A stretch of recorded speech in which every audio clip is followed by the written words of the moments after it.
On this episode of Just Informed Talk, we talk about Jerome Corsi going into closed-door meetings with Robert Mueller.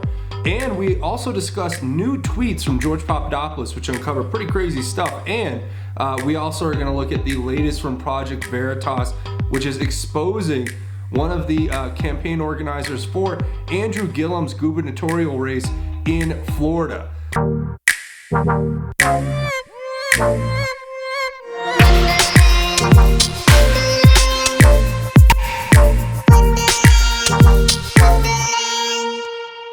Hi, I'm Craig, and welcome to Just Informed Talk. For those of you who don't know, I always like to say thank you for watching these episodes in the first minute here, and say if you haven't subscribed yet, make sure you hit the subscribe button. Make sure you hit that bell for notifications so you're notified when these videos get posted. So today we're going to get right into this latest content. Basically what we're covering here is this whole story. There's a few stories. The first one is this story right here about Jerome Corsi. Now, this is just coming out. New reports are stating that they call him conspiracy theorist. Jerome Corsi is being interviewed in closed-door meetings with special counsel Robert Mueller's investigators. Now, there's not much to be read into yet on this, although I'm sure if you asked him, he would tell you that he's basically giving his side of the story when it comes to Roger Stone and all of these allegations that are being thrown around by the Mueller team that are basically making the insinuation that the emails, they knew those emails were going to be targeted, they had prior information, or they even knew what was going to be in those emails before WikiLeaks released it. So that is really what Robert Mueller is trying to narrow down. But I think we all know at this point that the most popular theory is probably the right one, which is that Seth Rich basically put those onto a jump drive and gave those to, I think it went through Kim.com, and then it went all the way to Julian Assange and WikiLeaks, and they were able to get those emails out before the election, and in particular the Podesta emails. So that's what this is all about. Jerome Corsi here, is going to be in DC, or he's in DC right now, giving these getting into these meetings. Who knows what's going on behind the closed doors? But I'll tell you this, obviously Robert Mueller is looking for any excuse he can to go after President Trump, and this is just another example of that. So with that being said, I want to show you guys this. The only post where Q mentions Jerome Corsi at all would be right here, and it's an anon who gives us all of these screenshots of Free Speech Systems Inc. or LLC. If you guys don't know what Free Speech Systems LLC is, you have to remember that is the InfoWars, basically limited liability corporation. So that's the one that they operate under. If you ever order a t-shirt or hat or a supplement from them, you'll actually get the invoice from Free Speech Systems. So that's definitely something I thought was interesting. And it gives this link here, and it gives these bold brackets with the Free Speech Systems in it, talking about, basically Q. And Q responds to this anon. Basically what Q says here is he gives us this picture of a meeting that took place in Krakow, Poland. And it's from March 6, 1995. And it has Dr. Jerome Corsi. It has a bunch of other people, including a Rockefeller. And so Q says, follow the picture. Jerome Corsi, who I outed as and this is a quote from I believe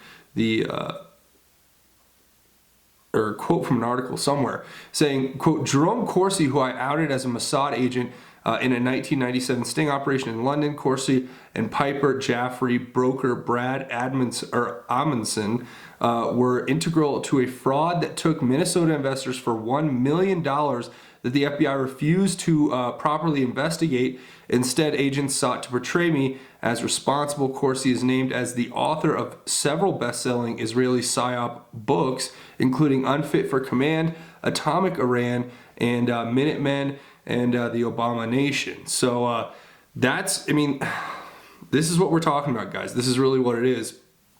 And if you see what Q's basically laying out here, Q's laying out the fact that Jerome Corsi may or may not be some kind of Israeli intelligence asset, a provocateur, if you will, somebody who's in our country and putting up information to basically push a narrative. Everybody's trying to push a narrative. That's one thing I keep noticing is that, it doesn't matter who you are. Everybody's got their narrative and their agenda that they're trying to push. So this is just another example of that. And now he's apparently cooperating with Mueller's investigation for who knows what ends.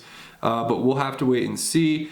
It surely is probably all a part of the plan. And I know some of you guys are probably really wanting more Q posts, but all I can say is that they're likely on the way. Now, the next story I wanted to talk about was this George Papadopoulos tweet. So first of all, it looks like he deleted this tweet where he says, basically on his Twitter account, he says, the country the Obama DOJ was spying on me for was not Russia. That country will be revealed in the FISA declassification. Stay tuned. It's a shocker. Wow. Yeah. So, and he deleted this tweet apparently because if you go to his page, you can't find it anymore. And it basically was blowing up the Anon boards in the Q Research. Everybody's talking about this because he came out with this set of tweets that we're going to look at really quick here.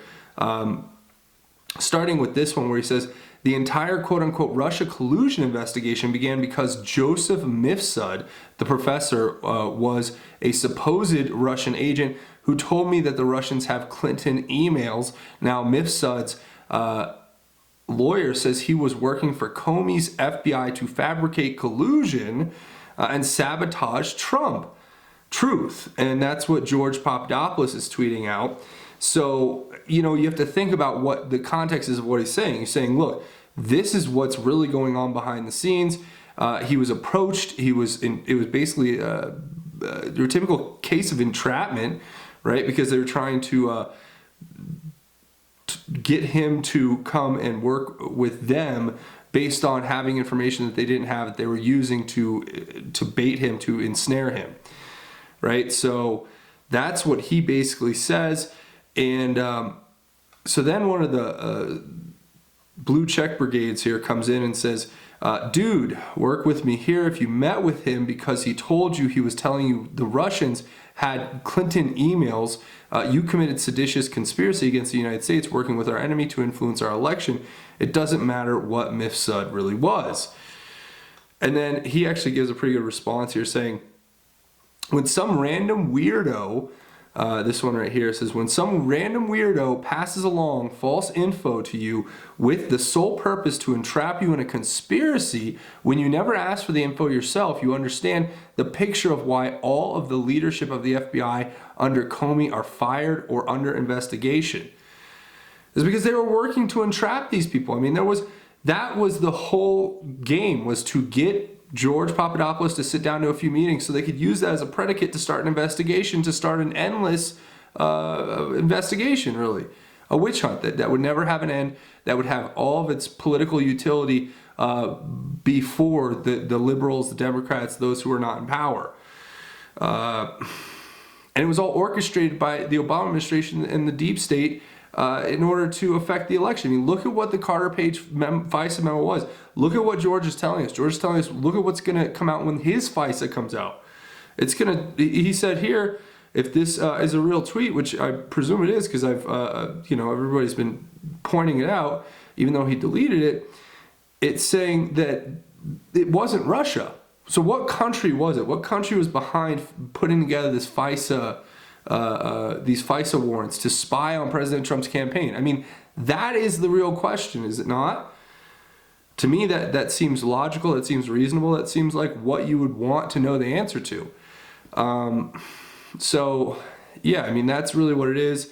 And he's giving us the full rundown here and reaching out to Representative Mark Meadows and Ratcliffe, Representative Ratcliffe out of Texas there, saying, or Theo Ratcliffe, I believe, saying, I am more than happy to deliver the $10,000 in cash I received as part of what I believe was a sting operation to frame me in summer 2017 to your committee to examine for marked bills. This is in the interest of me being fully transparent. So apparently he received $10,000 cash from these individuals and decided to return it. or he's held on to the actual bills, and he's going to give it back to Mark Meadows and Congress and let them make a decision. So again, a lot of this is kind of hinging on what's going on with the election.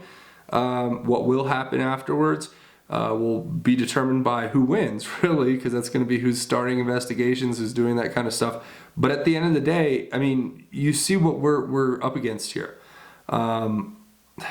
Obviously, he had some pretty nefarious stuff going on himself, but he's basically making a case that it was a conspiracy to entrap him by the FBI planting individuals around him to get him to do this.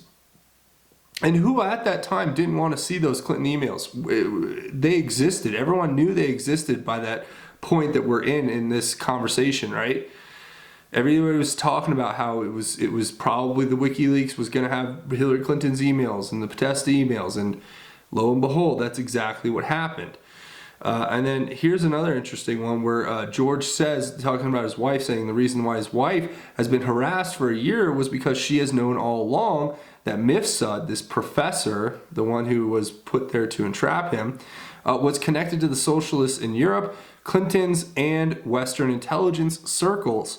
Elements of the government have been trying to silence her since summer 2017, gonna keep fighting. So George is obviously working out there. That's him and his girlfriend. I think this was the joke picture there for their Halloween costume. She was going to be a Russian agent.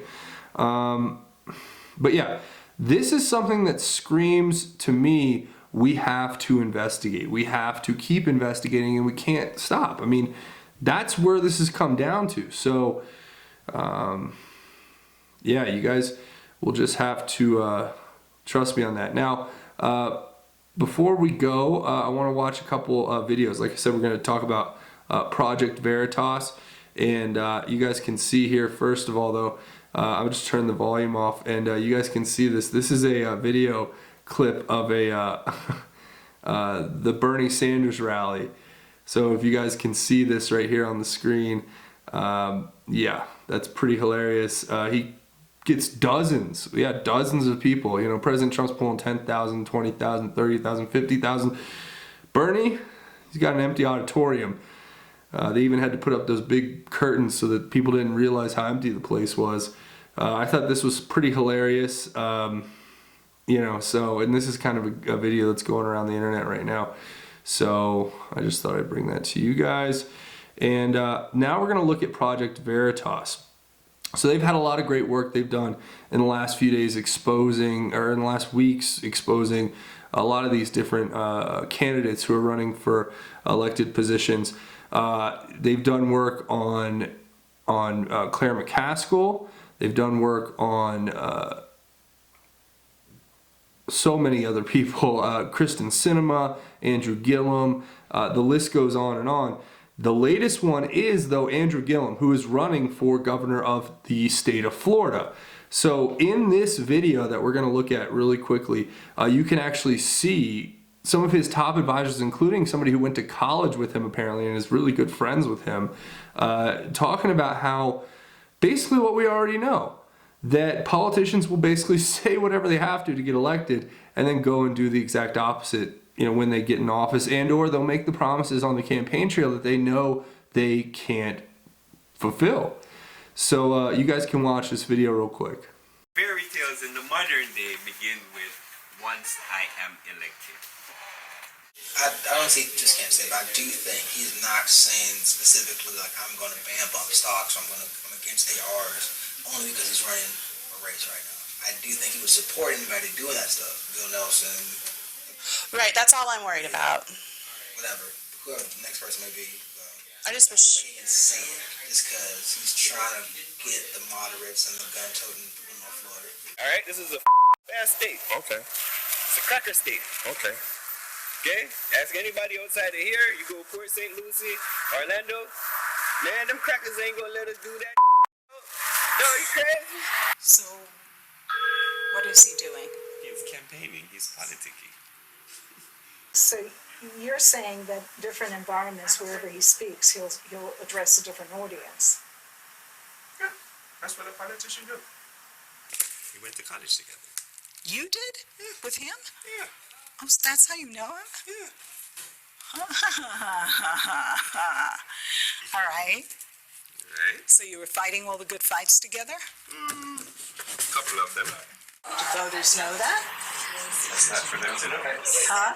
That's not for them to know. Remember I was saying? Modern day fairy tales start with once I am elected. Gillum is a progressive. He's part of the crazy.